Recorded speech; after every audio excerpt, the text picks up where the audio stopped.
Hello guys, welcome all on my YouTube channel with a new video on biodiversity conservation and today we will discuss 25 most important question about the biodiversity conservation through the seeds and endemic species also.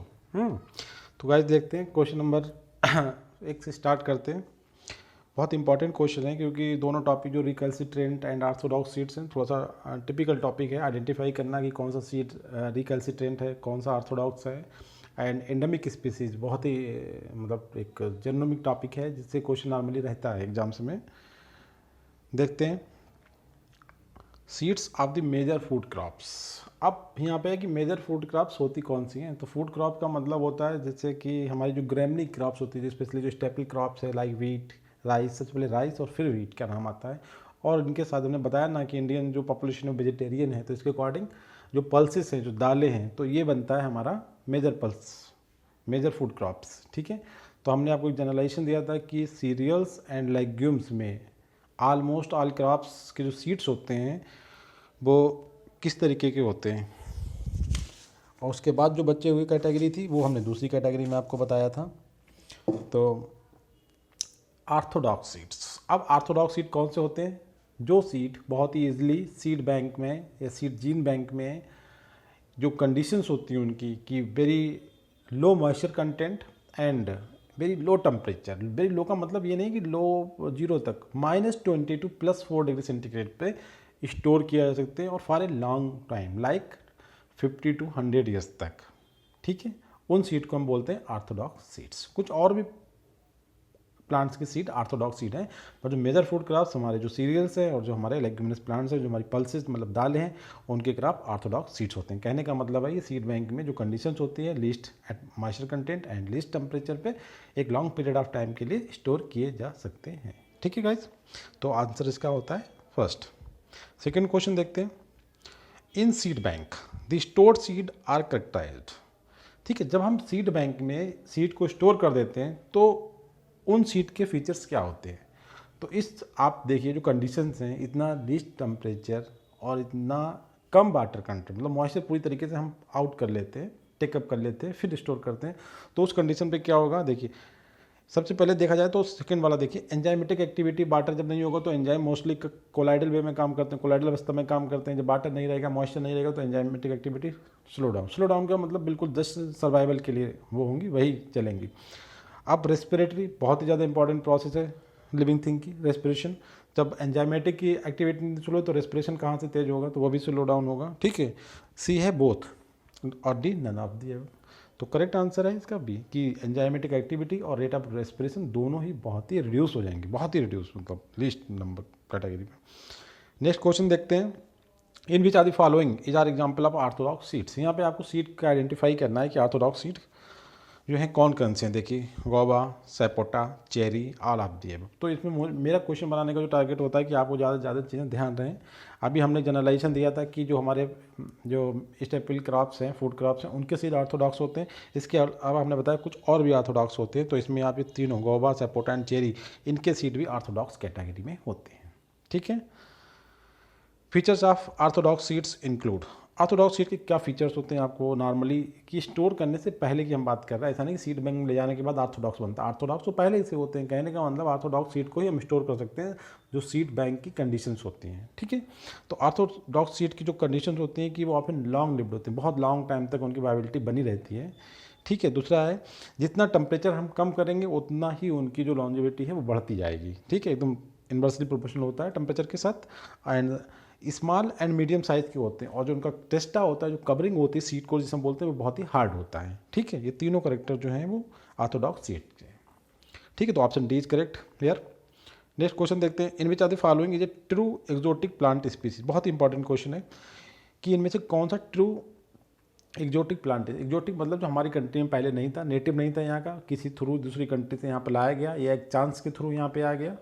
ठीक है, जैसे लेंटिना camera, सेल्विया सेक्सिकोला, सेंटिलम album और Dioscorea अलेटा। तो एक plant तो आपको सबको पता होना चाहिए मुझे लगता है, अगर लेंटिना कैमेरा के बारे में सब लोग जानते हैं। दूसरा इसमें बाकी जो तीन है इसमें सेंटिलम अल्बम के बारे में जानते होंगे जिसे हम कहते हैं चंदन का प्लांट। ठीक है, तो ये तो इंडियन नेटिव का प्लांट है, ये तो एक्जोटिक नहीं हो सकता।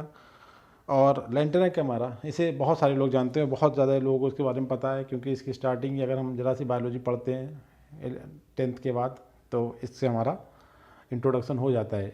एनसीईआरटी के पहले चैप्टर में इसका जिक्र किया है लैंटेना कैमरा। ठीक है, ये एक ट्रू एक्जोटिक प्लांट है। एक्जोटिक का मतलब है कि दूसरी कंट्री से आए हैं और यहाँ की सर्वाइवल जो कंडीशन थी उन्हें पूरी तरीके से उन्होंने अडॉप्ट कर लिया है, और इतना अडॉप्ट कर लिया है कि यहाँ की नेटिव को कंपटीशन देकर उन्हें एक्सपेल कर दिया उनके नेचुरल हैबिटेट से, और वहाँ पे ये पूरी तरीके से काबिज हो गए हैं। ठीक है, तो इन्हें ऐसी जो प्लांट स्पीसीज होते हैं उन्हें हम बोलते हैं एक्जोटिक स्पीसीज। तो यहाँ पर करेक्ट आंसर है ए, lantana camera.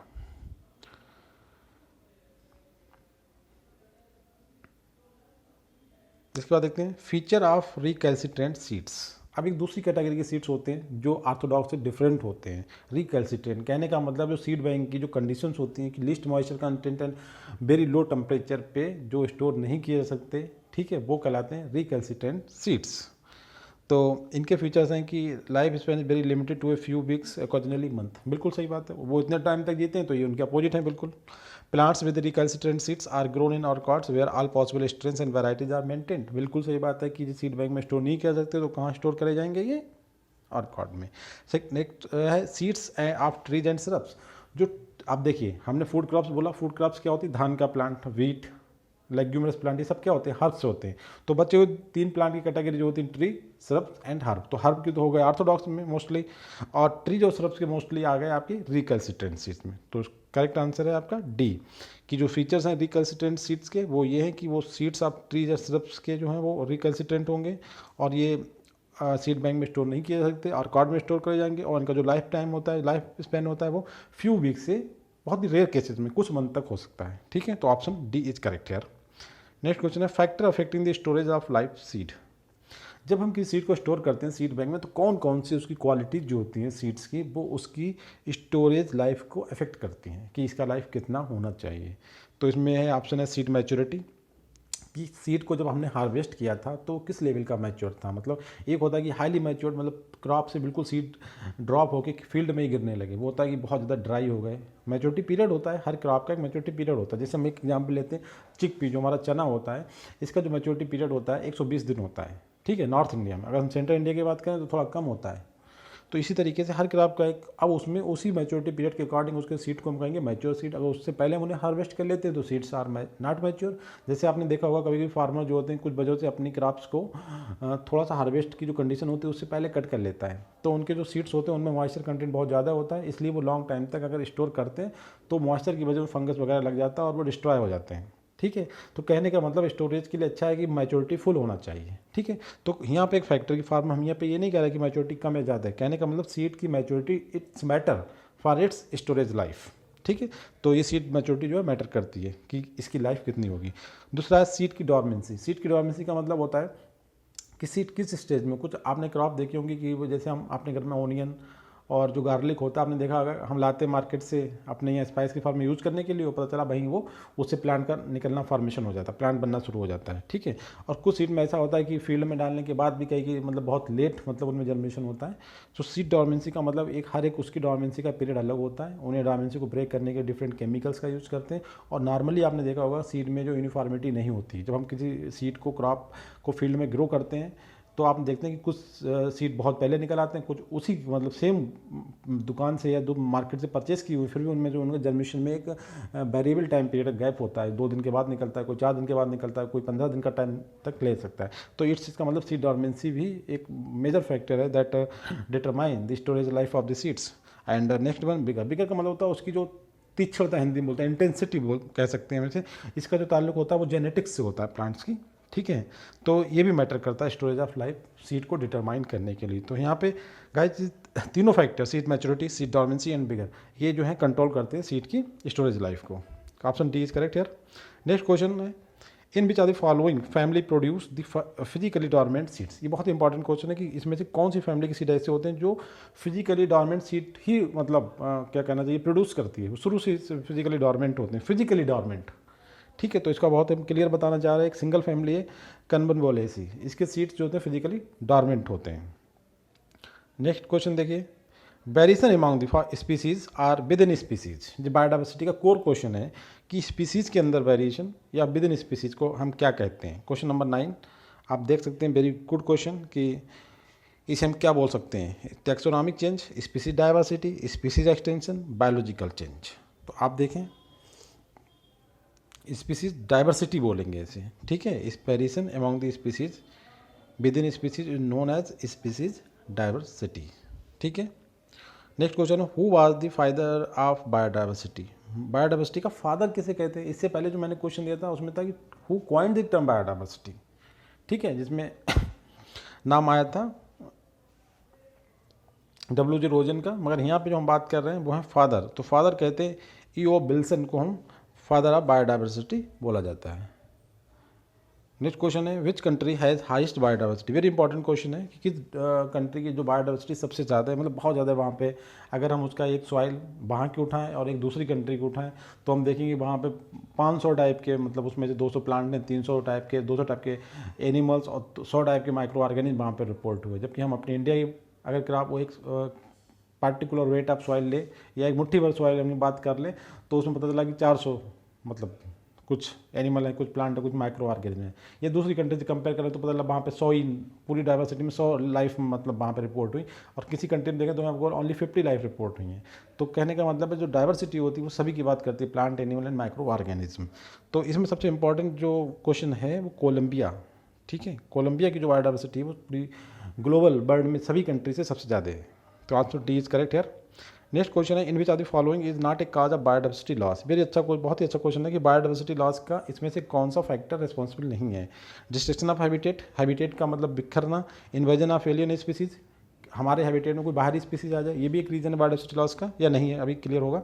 Keeping animals in zoological park, animal को जूलॉजिकल पार्क में रखना, ये एक रीजन हो सकता है, या over exploitation of the natural resources. तो इसमें देखिए नेचुरल रिसोर्स को हम एक्सप्लॉइट करेंगे, जाहिर सी बात है बायोडाइवर्सिटी कम होगी, बाहर से स्पीसीज हमारे अंदर आएंगे तो हमारी वाली स्पीसीज को एक्सप्लॉइट कर देंगे, जैसे अभी हमने बताया था लैंटेना कैमारा का एग्जांपल। नेक्स्ट है, अगर हम उनके रहने की जगह ही खत्म कर देंगे तो बायोडाइवर्सिटी लॉस होगी। Keeping animals in zoological park, ये कोई मतलब, ये तो मतलब कंजर्वेशन का है, तो उल्टी बात कर रहा है कि कंजर्वेशन का तरीका है, तो बायोडाइवर्सिटी लॉस का तरीका नहीं है। तो आंसर क्या होगा, c, keeping animals in zoological parks. Next question देखें, वेरी इंपॉर्टेंट क्वेश्चन, कई सारी बातें इसमें रिपोर्ट हो रही हैं। क्वेश्चन के अंदर आपको ध्यान रखना है, in which are the following is an exotic species. Exotic मतलब देखिए, एक एंडेमिक होती है, एक एक्जोटिक होती है। एक्जोटिक अभी जिसकी हम बात कर रहे हैं कि बाहर से आई हुई exotic species in India and native of south America. कहाँ की नेटिव थी, जो भी आंसर होगा वो साउथ अमेरिका का ध्यान रखना है।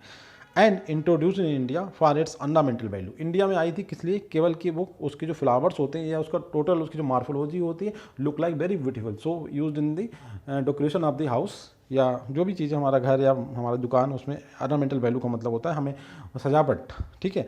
बट लेटर बिकम्स नॉक्सियस, बाद में वो बहुत एक नोटोरियस बीड बन गया। और हमारे फ्रेश वाटर, फ्रेश वाटर मतलब जो हमारी स्टैंडिंग बॉडी वाटर होती है, जैसे कि तालाब, पोखर, झील, झरना जो होता है, ठीक है, जहाँ रुका वो पानी होता है फ्रेश वाटर, तो उनके लिए बहुत ज़्यादा मतलब नॉक्सियस बीट का फार्म में आज उन्हें रूप धारण कर रखा है। तो ऐसा कौन सा प्लांट है, Eichhornia crassipes, Parthenium hysterophorus, Lantana camara, Nepenthes कैसियाना।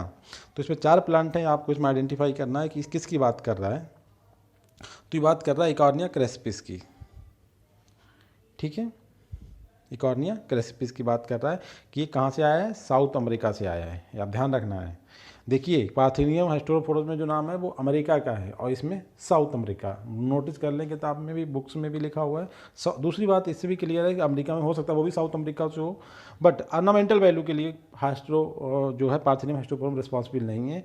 Ornamental value के लिए आपका ये इकॉर्निया क्रेस्पिस ही रिस्पॉन्सिबल था, इसीलिए आया था इंडिया। बट अब ये जो है एक बहुत ही नोटोरियस ब्रीड और बहुत ही इजीली ग्रोथ कर लेता है, और किसी स्टैंडिंग वाटर बॉडी में जाके अगर उसकी ज़रा सी भी इसका पार्ट पहुंच जाए तो भी पूरे वाटर बॉडी को एकदम कवर कर लेता है। वहाँ के जो इंटरनल जो वहाँ की जो लाइफ है, मतलब वहाँ के जो प्लांट्स उन्हें एक्सपेल कर देता है, और वहाँ के जो नीचे एनिमल्स हैं, फिशेस हैं, और दूसरे टाइप के जो हमारे इंसेक्ट हैं, ठीक, आर्थ्रोपोड्स हैं वहाँ पे, तो उन सबको प्रॉब्लम क्रिएट कर देता by reducing the level of oxygen in that water bodies. क्योंकि ये इतनी तेज़ी से, इतना डार्क, इतना कॉम्पैक्टली कवर करता है वाटर बॉडी को कि वहाँ पर जो होता है, जो नीचे जो उसके प्लांट्स जो और एनिमल्स हैं वाटर में, उनके लिए सांस लेना मुश्किल हो जाता है, उनके रेस्पिरेटरी प्रॉब्लम्स क्रिएट कर जाता है, and that they are kill due to hypoxia, मतलब ऑक्सीजन कमी से उनकी डेथ हो जाती है, ठीक है। तो इकॉर्निया आप ध्यान रखना, इकॉर्निया क्रेस्पी, 3 बातें, साउथ अमेरिका का था ये, ऑर्नामेंटल वैल्यू के लिए इंडिया में इंट्रोड्यूस करा गया था, एक्जोटिक स्पीसीज है, और इसका नाम इकॉर्निया क्रेस्पी से, आप ध्यान रखना है इसे।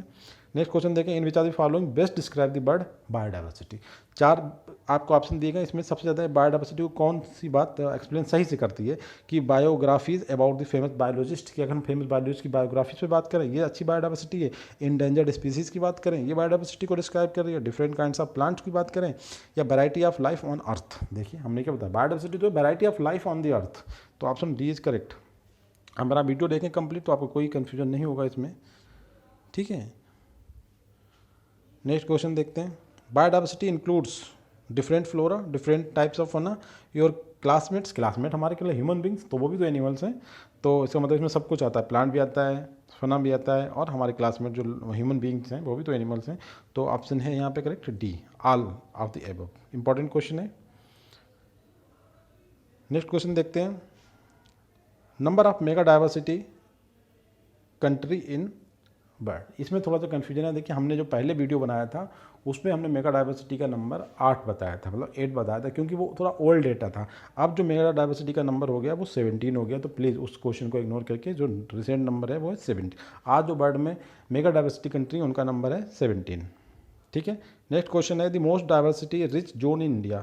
इंडिया का सबसे रिच डाइवर्सिटी, जहाँ पे सबसे ज़्यादा मतलब लाइफ पाई जाती है, अगर एक पार्टिकुलर वन के जी सॉइल हम लेते हैं, वेस्टर्न घाट से वन लेते हैं, ईस्टर्न घाट से वन लेते हैं, इंडो बर्मा, या वन लेते हैं सेंट्रल, 4 बायोडाइवर्सिटी हॉट स्पॉट्स है, या फिर कहीं से भी ले लें, हमने तो यहाँ ऑप्शन दिए हैं। तो सबसे ज़्यादा डाइवर्सिटी पाई जाती है वो आपके वेस्टर्न घाट में पाई जाती है। वेस्टर्न घाट का मतलब समझ रहे हैं आप लोग, ये जो केरला, गोवा, महाराष्ट्र, इस तरीके से हम नीचे आते हैं ना, जो हमारा मोस्टली जो है समुद्र में डूबा हुआ पार्ट है, ये वाला वेस्टर्न घाट कहलाता है आपका। तो वेस्टर्न घाट की जो डाइवर्सिटी है हमारे इंडिया में सबसे रिच है, तो option C is correct. Next question है, ग्रीन कैप्सिकम, जैसे कहते हैं ना हरी मिर्च, रेड कैप्सिकम लाल मिर्च, येलो कैप्सिकम पीली मिर्च, आर एग्जाम्पल आप किस, अगर 3 तरीके के हम कलर के भी आप पे हम बात करते हैं तो स्पीसीज डाइवर्सिटी को रिप्रेजेंट कर रही है, जेनेटिक डाइवर्सिटी को रिप्रेजेंट कर रही है, क्रॉप डाइवर्सिटी को रिप्रेजेंट कर रही है, इकोसिस्टम डाइवर्सिटी को रिप्रेजेंट करती है।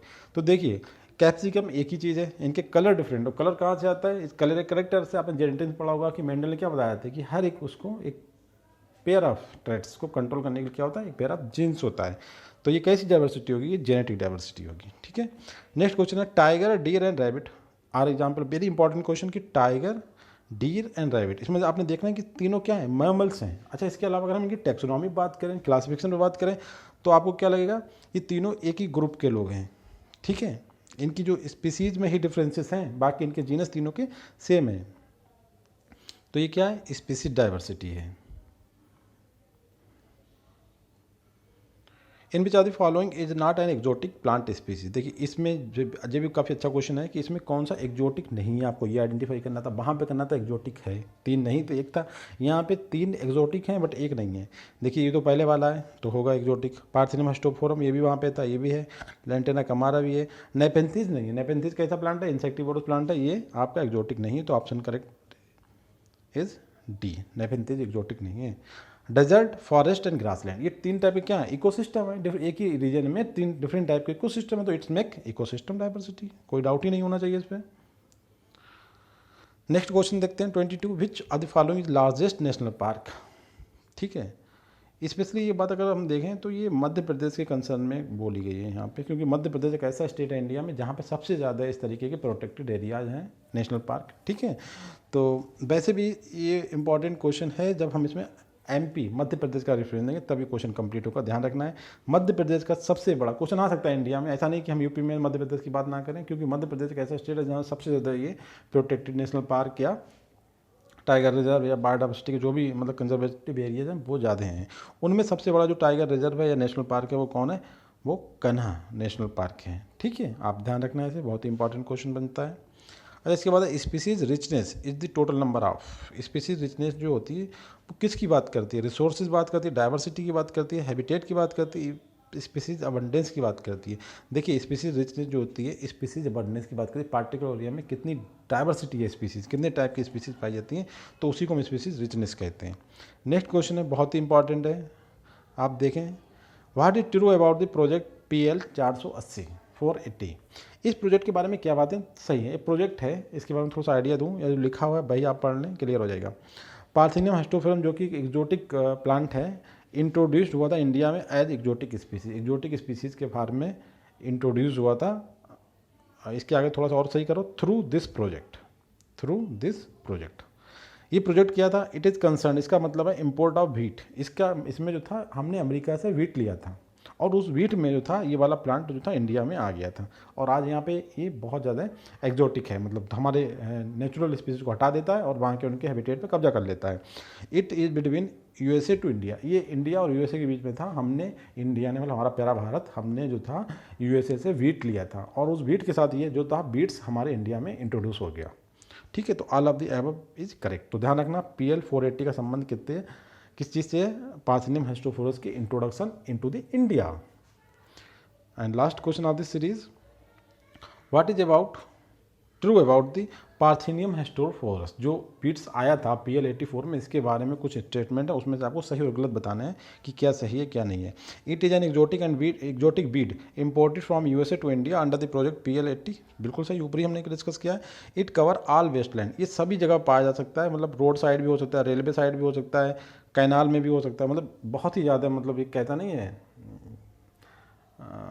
क्या कहते हैं ऐसे आदमी जो हर कहीं मतलब ग्रो कर जाता है, कोई स्पेशल कंडीशन नहीं है उसके। ठीक है, सी है, it's pollen causes allergy to man. इसके जो पॉलिन ग्रेन्स होते हैं, ठीक है, वो हमारे ह्यूमन बींग्स के लिए एलर्जी का बहुत ही मेन काज है। तो सही बात है ये भी, तो ऑल ऑफ द एबव। ठीक है, वेरी गुड, और बहुत ही अच्छा क्वेश्चन था। Please subscribe, like and share my YouTube channel. Thank you very much guys.